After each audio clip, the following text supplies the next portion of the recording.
Muy buenos días, me encuentro en la OMSA. Voy a exponer sobre mi tema, el desarrollo pulmonar. Soy universitario de primer año, Emanuel Fernández. Primeramente, ver ciertas variaciones anatómicas. El aparato respiratorio se encuentra, o los pulmones básicamente se encuentran a ambos lados de la cavidad torácica, delimitando junto con la pleura al mediastino. ¿Cómo se va a formar el pulmón o el aparato respiratorio? Por el divertículo respiratorio. Se da esta formación entre la semana 3,5 y la semana 5, depende de la bibliografía de la que se consulte. Después de esta formación, se van a delimitar a ambos lados dos crestas longitudinales, van a ser las crestas traqueoesofágicas, que después de cierto tiempo se van a fusionar en un tabique, el tabique traqueoesofágico. Se debe su nombre porque divide a la tráquea del esófago. Ahora, este divertículo respiratorio, ¿qué es? Es básicamente una evaginación del intestino interior. Recordemos que el tubo digestivo primitivo se da o se divide en 4 porciones según el libro de Lachmann. Uno que es el intestino faríngeo, otro que es el intestino anterior, el intestino medio y el intestino posterior. Ahora, ¿dónde se encuentra el divertículo respiratorio? Se encuentra entre el intestino faríngeo y el intestino interior. Acá está, el divertículo respiratorio. Vemos que después de la formación del divertículo respiratorio, vemos ya aquí el tabicamiento traqueoesofágico dividiendo lo que va a ser la futura tráquea y los futuros pulmones del esófago. Ahora, después de esta formación, vamos a ver que se encuentran una eminencia o un abultamiento que va a ser básicamente la yema pulmonar. La yema pulmonar después se va a dividir en dos. Los bronquios, o lo que va a dar lugar a los futuros bronquios primarios. Desde esta fase o desde este proceso ya vamos a encontrar ciertas variaciones importantes. Primeramente, que el bronquio derecho es más vertical y más alargado que el bronquio izquierdo. ¿Por qué? Porque si vemos anatómicamente, vemos que el pulmón del lado derecho cuenta con 3 lóbulos. En cambio, el pulmón del lado izquierdo cuenta con 2. Incluso aquí vemos parte de la tráquea, los bronquios primarios, los bronquios secundarios, y los bronquios secundarios nos van a dar lugar a cuántos lóbulos va a tener el pulmón básicamente. Por eso el derecho tiene esta relación. Vamos a ver la formación de la laringe. La laringe, como ya sabemos, va a ser la comunicación entre lo que es la tráquea y lo que es la faringe. Se va a dar por la proliferación tanto del mesénquima adyacente como del endodermo. Ambos van a proliferar bastante. Una parte importante es de que después de la proliferación del mesénquima, esta va a adquirir una forma de T, ¿ya? Ahora, vamos a ver que esta T, por la proliferación del endodermo, se va a ocluir y por un proceso llamado recanalización en la semana número 10 se va a volver a abrir. En este proceso no solamente se vuelve a abrir la faringe, comunicándose con la laringe, sino que también la laringe va a dar lugar a dos cuerdas vocales. Las cuerdas vocales falsas que van a estar cefálicamente y las cuerdas vocales verdaderas que van a estar caudalmente al ventrículo faríngeo. Después de este proceso también vemos que la faringe tiene estructuras musculares. ¿Por qué se van a dar estas estructuras musculares? Por el mioblasto adyacente a los arcos faringeos número 4 y 6.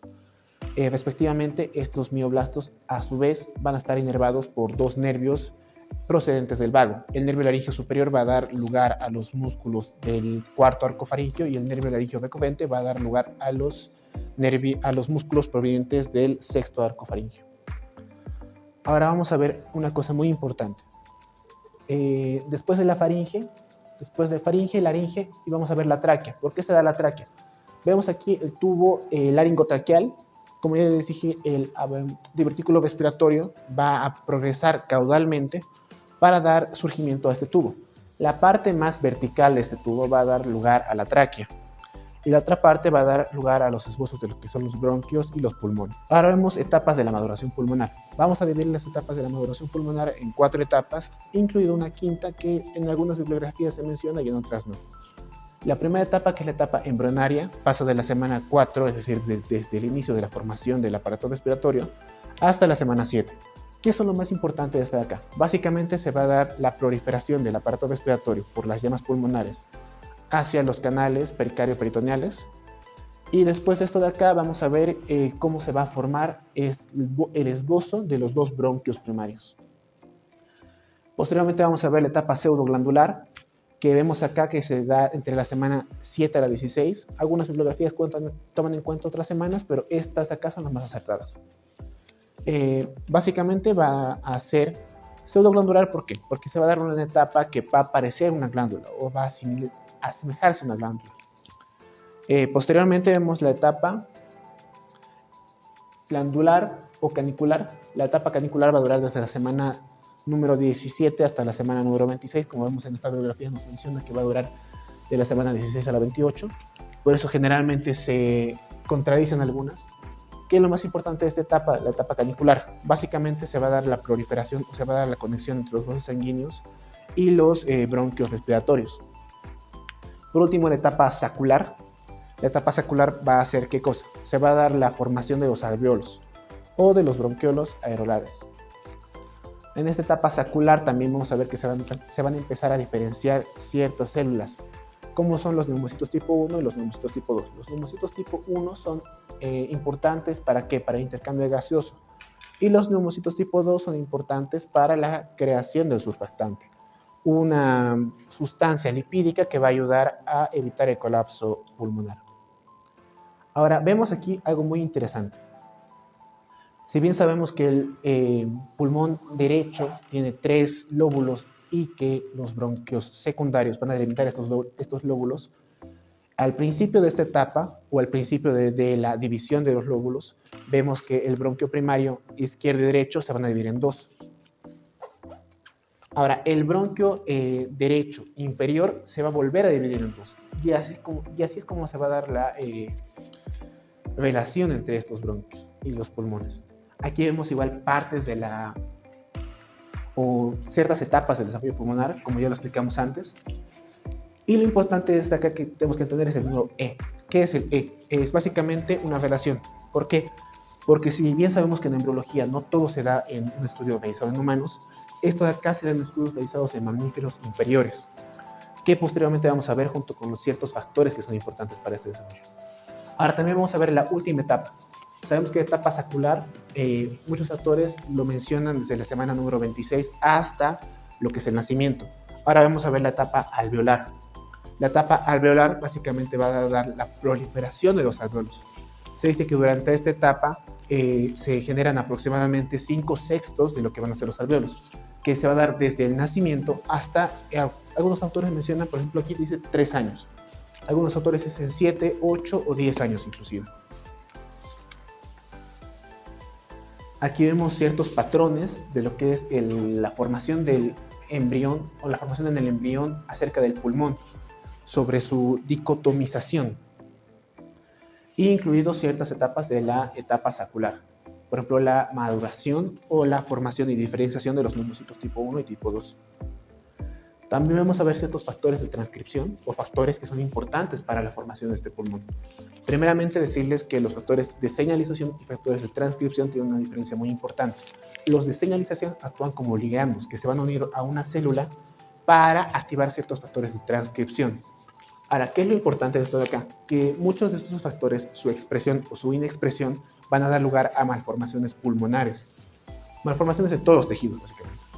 Por ejemplo, si es que el factor SOX no se forma, o si es que el factor NKX2.1 no se forma, por ejemplo, en ya la etapa que van a ser las finales o la dicotomización, no se va a dar de esta forma, sino que se va a dar en mucho menor cantidad, lo que después puede ocasionar un problema para el futuro producto. ¿Cuáles son los primeros factores en expresarse entonces, si son tan importantes? El primer factor en expresarse, que algunas bibliografías dicen que se da aproximadamente a los 28 días, va a ser el factor NKX2.1, también mencionado como TTF-1. Este factor, aunque es el primero en expresarse, no es el primero en formarse, es decir, no es importante para la primera etapa de la formación pulmonar, es decir, para la formación de la yema respiratoria, este factor no es tan importante. El factor importante para la formación de esta yema respiratoria básicamente va a ser este factor de acá, el FGF10, también llamado factor de crecimiento de fibroblastos, por sus siglas en inglés. Ahora, ¿qué es lo importante de este factor? Va a influir en la formación de la yema respiratoria. ¿Pero cómo? Se preguntarán. Si es un ligando, necesita ciertos receptores para los ligandos. ¿Cuál es su receptor asociado más importante? Este de acá, el FGFR del receptor 2B.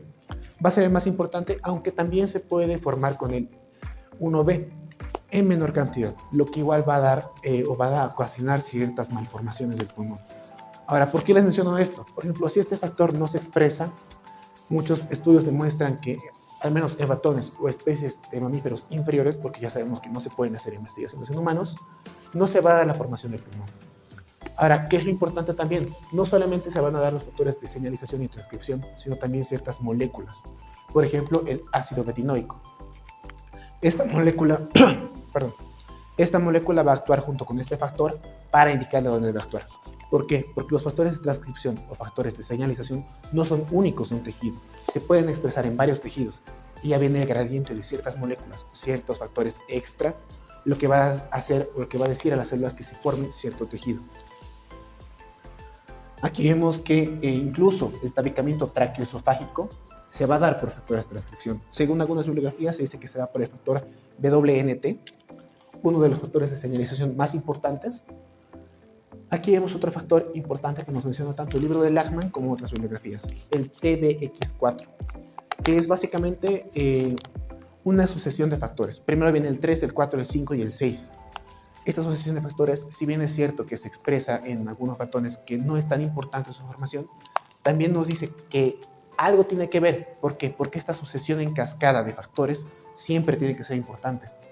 Aparte vemos aquí que se expresan ciertos factores de la familia T-Box. Por ejemplo, este de acá es un factor que es de la familia T-Box. Incluso estos de acá, el GLI2 y el GLI3 son importantes para la formación del pulmón.